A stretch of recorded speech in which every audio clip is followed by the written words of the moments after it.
Condition ഇപ്പോഴത്തെ നിലവിലെ condition serious ആണ്. ഇന്ന് രാവിലെ കുഞ്ഞ് വെന്റിലേറ്റഡ് ആയിട്ടുണ്ട്. അപ്പോൾ അതിന് വേണ്ട സപ്പോർട്ടീവായിട്ടുള്ള എല്ലാ ചികിത്സയും നമ്മൾ കൃത്യമായി ചെയ്യുന്നുണ്ട്. ഇനി 28ാമത്തെ ദിവസത്തെ ഇനി ലാസ്റ്റ് ഒരു ഡോസ് മാത്രമേ ബാക്കിയുള്ളൂ. അമ്മയോട് ചോദിച്ചപ്പോൾ അറിയാൻ കഴിഞ്ഞത് പട്ടിയുടെ കടി കിട്ടിയ ഉടനെ തന്നെ അവർ വേണ്ട ചികിത്സകൾ ഉടനെ തന്നെ കഴുകുകയും അടുത്തുള്ള ഫാമിലി ഹെൽത്ത് സെൻ്ററിൽ പോവുകയും ചെയ്തു. വാക്സിൻ എടുത്തു. ഇമ്മ്യൂണോഗ്ലോബുലിൻ താലൂക്ക് ഹെഡ് ക്വാർട്ടേഴ്സിൽ നിന്ന് എടുത്തിട്ടുണ്ട്. അപ്പോൾ അവിടെ വാക്സിൻ എടുത്തതിലും കൊടുത്തതിലും എല്ലാം കറക്റ്റായിട്ട് തന്നെയാണ് പോയിരിക്കുന്നത്. അപ്പോൾ വളരെ വളരെ അപൂർവമാണ് അതിൻ്റെ ഒരു വാക്സിൻ എടുത്തിട്ടും ഈ പ്രശ്നങ്ങൾ വരുന്നത്.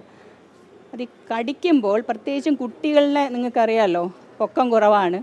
അപ്പോൾ അവരുടെ തലഭാഗത്തും അല്ലെങ്കിൽ കൈ അങ്ങനെയുള്ള മേജർ അപ്പർ പാർട്ട് ഓഫ് ബോഡിയിലായിരിക്കും കടി കിട്ടുന്നത്. അപ്പോൾ കടിക്കുന്ന സമയത്ത് ഇതിൻ്റെ പല്ലുകൾ ഡയറക്റ്റ് ഞരമ്പിൽ പറ്റുകയാണെങ്കിൽ വൈറസ് ഡയറക്റ്റ് ഞരമ്പിൽ കൂടെ തന്നെ അപ്പോൾ തന്നെ സഞ്ചരിച്ചു തുടങ്ങും. അങ്ങനെയുള്ളൊരു സിറ്റുവേഷൻ വരുമ്പോൾ നമ്മുടെ വാക്സിൻ എത്രത്തോളം അതിനകത്ത് പ്രൊട്ടക്റ്റീവ് ആകുമെന്നുള്ളത് നമുക്ക് പറയാൻ പറ്റില്ല. എനിക്ക് മനസ്സിലാകുന്നത് കാലിക്കട്ടുള്ളത് തലയിലായിരുന്നു എന്ന് എനിക്ക് തോന്നുന്നു. അതാണ് കയ്യിലാണ്. ഇഞ്ചുറി കുറച്ച് കേട്ടിടത്തോളം, കാരണം ഇപ്പം നമ്മൾ നോക്കുമ്പോൾ ഇഞ്ചുറി ഹീൽഡ് ആണല്ലോ. അപ്പോൾ കേട്ടിടത്തോളം അത് കുറച്ച് ഒരു ഡീപ്പ് വൂണ്ടായിരുന്നു എന്നാണ് അറിയാൻ കഴിയുന്നത്.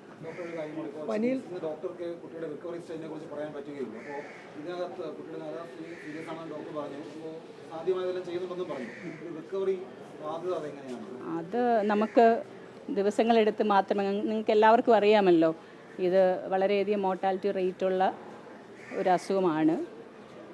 വേൾഡ് ഓവർ 10ൽ താഴെ മാത്രമേ സർവൈവ് ചെയ്തിട്ടുള്ളൂ. 6 പേരോ അങ്ങനെ എന്തോ ആണ്.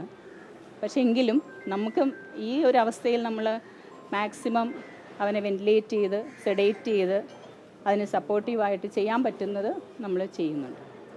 അത് ദിവസങ്ങൾ കഴിയുമ്പോൾ മാത്രമേ നമുക്കതിനെക്കുറിച്ച് പറയാൻ പറ്റുള്ളൂ.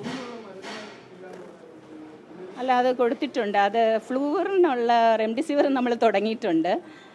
നമ്മളിങ്ങനെ എപ്പോഴും നമ്മൾ സാധ്യമായതെല്ലാം നോക്കുമല്ലോ. അപ്പോൾ അതിൽ വേറൊരു മരുന്നും നമ്മൾ ആഡ് ചെയ്തിട്ടുണ്ട്. അതിലേതോ പുതിയ ഒരു കാര്യം പറഞ്ഞു, അത് നമ്മൾ നോക്കട്ടെ. പക്ഷേ ഇതെല്ലാം നമുക്ക് എത്രത്തോളം 100% ഇഫക്റ്റീവാണ് എന്ന് നമുക്ക് അറിയാൻ കഴിയുന്നില്ല. നമ്മൾ ഗൈഡ് ലൈൻ നോക്കിയാണ് ചികിത്സിക്കുന്നത്. അപ്പോൾ ആ രീതിയിൽ നമുക്ക് സാധ്യമായതെല്ലാം നമ്മൾ ചെയ്യും. ഇവിടെ വന്നപ്പോഴേക്കും തന്നെ ഗുരുതരാവസ്ഥയിലായിരുന്നു. വന്നപ്പോൾ ബോധമുണ്ടായിരുന്നു, പക്ഷേ ഇതിൻ്റെ ലക്ഷണങ്ങൾ കാണിക്കുന്നുണ്ടായിരുന്നു. അതാണ് അതിനകത്ത് ഉള്ളൊരു കാര്യം. വളരെ നിർഭാഗ്യകരമായ ഒരു അവസ്ഥയാണ്.